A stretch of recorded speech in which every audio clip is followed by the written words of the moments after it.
President Trump nominated a new CIA director this week, shuffling positions after firing Secretary of State Rex Tillerson. Oregon Senator Ron Wyden sits on the powerful Senate Intelligence Committee that oversees the CIA. He has already expressed strong concerns about the nominee, Gina Haspel, and her role in controversial Bush-era interrogations. Wyden joins us tonight to discuss the CIA and Tillerson's firing, plus action he wants to see after the school shooting in Parkland, Florida. From KGW News, this is Straight Talk with Laurel Porter. Hello and welcome to Straight Talk. I'm Laurel Porter. This week we saw more shakeups at the White House. President Trump fired Secretary of State Rex Tillerson.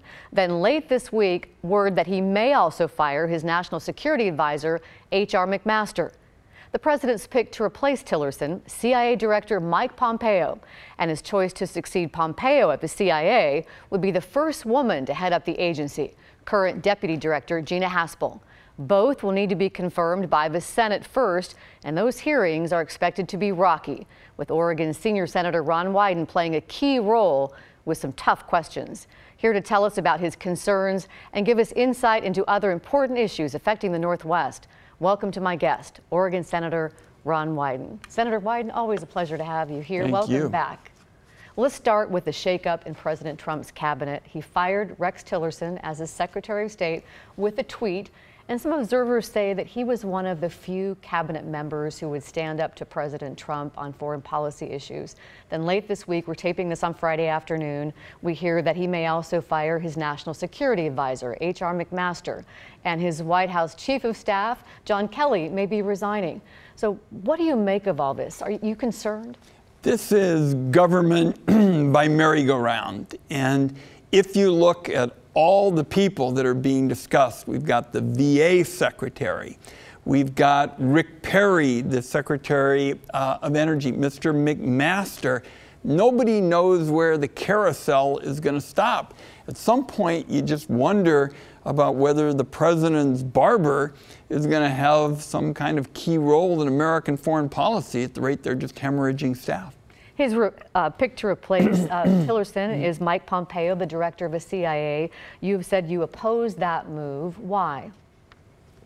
I'm very troubled about whether Mike Pompeo is going to primarily tell the president what he wants to hear.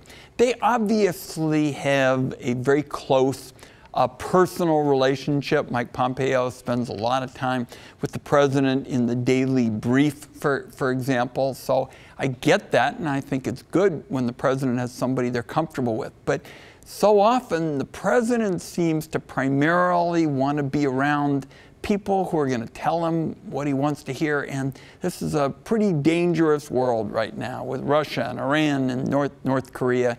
And my dealings with Mike Pompeo, I mean, we've not been able to get straight answers on key issues. For example, in the Intelligence Committee, we had a public hearing, and we could not pin him down on what was going on with Mike Flynn at these presidential daily briefings, and that was at a time when Sally Yates said he was susceptible to blackmail.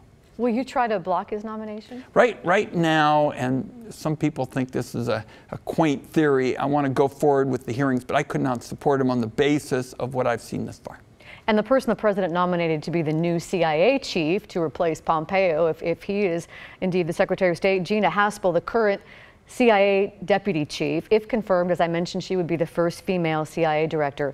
After 9/11, Haspel oversaw a secret prison in Thailand that used torture techniques. And you said as a result, she's unsuitable to be the CIA director. And in a statement, you said the government can no longer cover up disturbing facts about her past.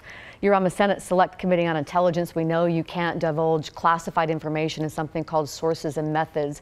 But what can you tell us about these disturbing facts that you said have been covered up by the government? And how will you question Haspel about them in these hearings? Here's what I can say about Haspel. And you're right, this is classified matters. What I can say is that I and Senator Martin Heinrich have been trying for over a year to get declassified her background. And in effect, I think there is an out-and-out cover-up in terms of people being able to get access to the facts. So what I can say is I have read the intelligence. I have read the confidential intelligence. On the basis of that, I couldn't support her. Now, the Senate Select Committee on Intelligence did do a report on her time with the Bush administration, and there's some key issues. It was clear, for example, that people who had already been injured were tortured.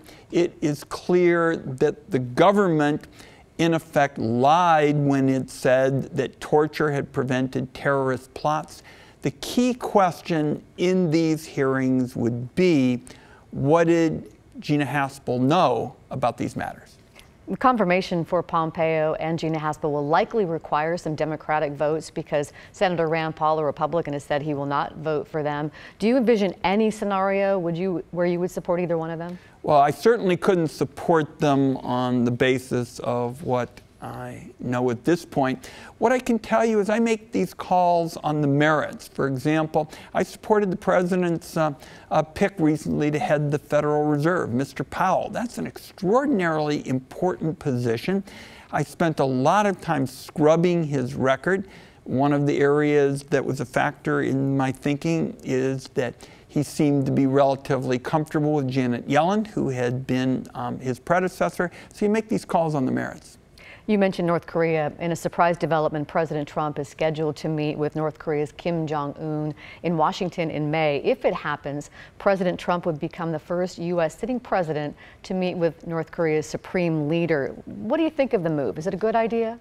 Laurel, there is a long history of presidents, in terms of talking with North Korea through staff, and the history always is the presidents end up feeling like the North Koreans have sold them the same suit twice. In effect, they enter into some kind of agreement, then the North Koreans cheat, and then they say you've got to do X, Y, and Z if we're going to honor the original agreement. So suffice it to say, a nuclear North Korea is a very substantial threat, especially to us in the Pacific Northwest, given our proximity to the region. So this is something that is going to require a great deal of preparation and not a lot of tweeting and hyper-inflated rhetoric. Do you feel any pressure at all to confirm somebody as Secretary of State, given these talks coming up with North Korea?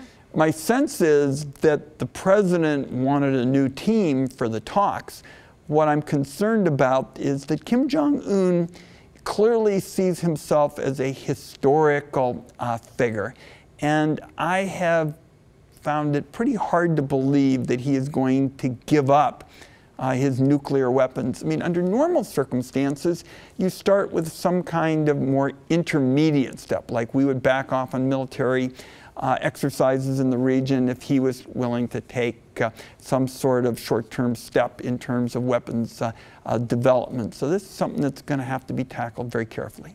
Fired Secretary of State Rex Tillerson and President Trump differed on issues and approaches to Russia. House Republicans ended their investigation into Russian interference in the 2016 election this week, and they said they found no evidence of collusion between the Trump campaign and Russia. You're a senior member of the Senate Intelligence Committee, also doing an investigation. What do you think of the House findings? They actually said something even more remarkable, Laurel. What the House intelligence leadership did was diss the intelligence officials of two administrations, the Obama administration and the Trump administration. What the House intelligence leadership said was that the intelligence officials in two administrations basically had said that the Russians weren't trying to help Trump win the presidency.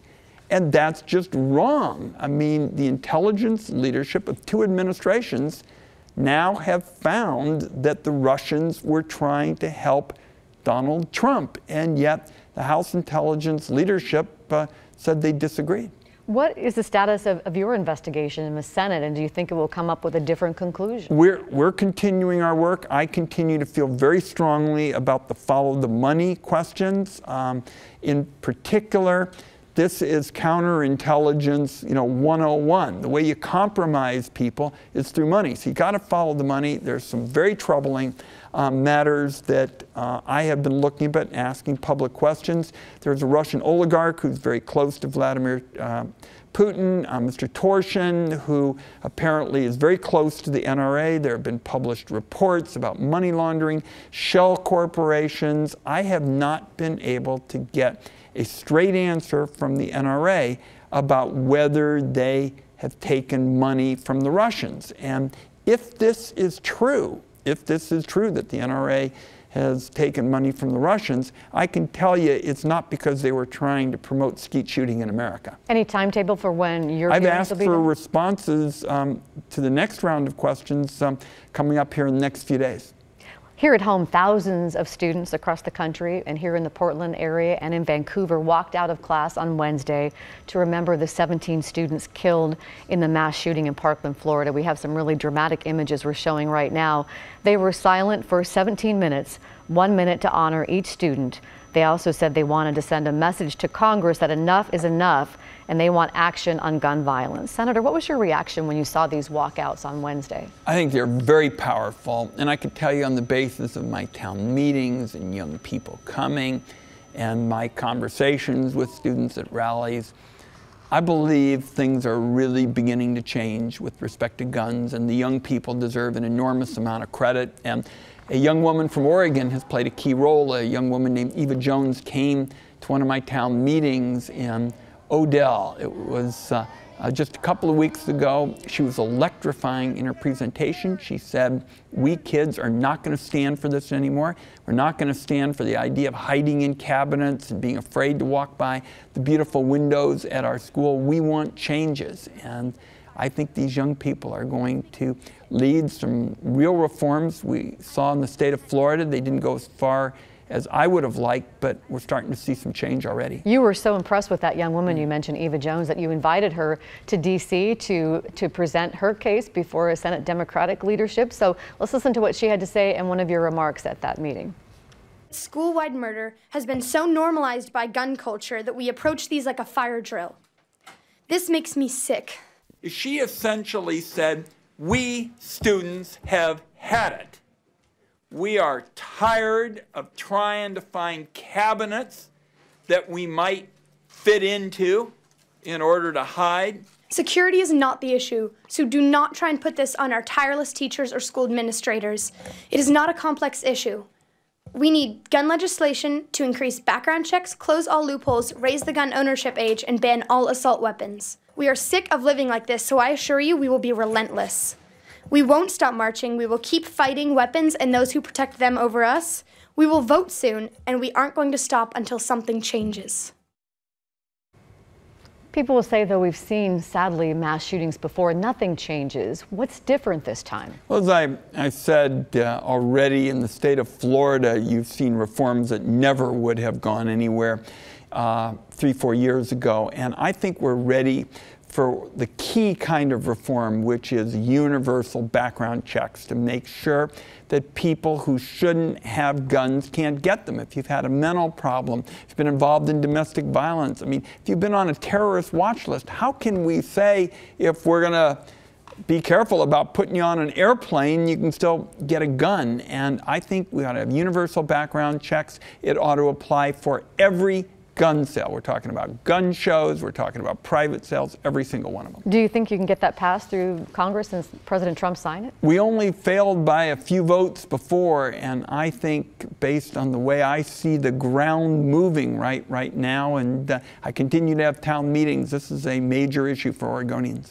You were also talking about wanting to get more gun research through the CDC, and you wrote a letter urging a key Senate committee to act on legislation. Why do you think that's important? I think this idea of an anti-science, anti-research policy just defies common sense. Let me give you an example of an idea that I've gotten along the way in Oregon. One of the best sources of information with respect to guns and gun violence, particularly in rural areas, is people who own the gun stores. And there's been a fair amount of research that they may be some of the best people to tell us who shouldn't be able to get a gun because they're running a small gun store in a rural area. That's the kind of evidence we could turn up in lifting the ban on research. Senator, you have long supported net neutrality and a free and open internet. The FCC is set to end it officially on April 23rd. We have some video of you at a rally late last month on the steps of the Capitol in Salem to show your support for net neutrality, and you've introduced legislation to restore it. Can you tell us where that legislation stands right now? We're in the key window right now. Essentially, I and my colleagues have introduced something called the Congressional Review Act, and this would overturn this anti-net neutrality policy of the Federal Communications Commission. And for viewers, what net neutrality means is after you pay your internet access fee, you get to go where you want, when you want, and how you want. And it's the essence of fair treatment, and it's important for small businesses and young people trying to use the net for studying and getting access to information. And I think the head of the Federal Communications Commission wants something different. He wants something that's great for the well-to-do and the powerful, in effect, force working families to pay them rent and have some kind of information aristocracy. And I think what the Federal Communications Commission head would like to do basically would promote a sort of digital serfdom, and I'm going to fight it. Washington State and Oregon both passed laws protecting net neutrality, and it's expected California will soon follow suit. So the whole West Coast, with this block on protecting net neutrality, do you see it setting up a battle between the states and the federal government on this issue? Well, the states are obviously trying to use their authority over state purchasing and state agencies. I think it's helpful, but ultimately you've got to get this resolved at the federal level. Senator, it's time for us to take a break, but when we come back, we'll talk about what you called one of your biggest regrets during your time in public service. We're back in 2 minutes.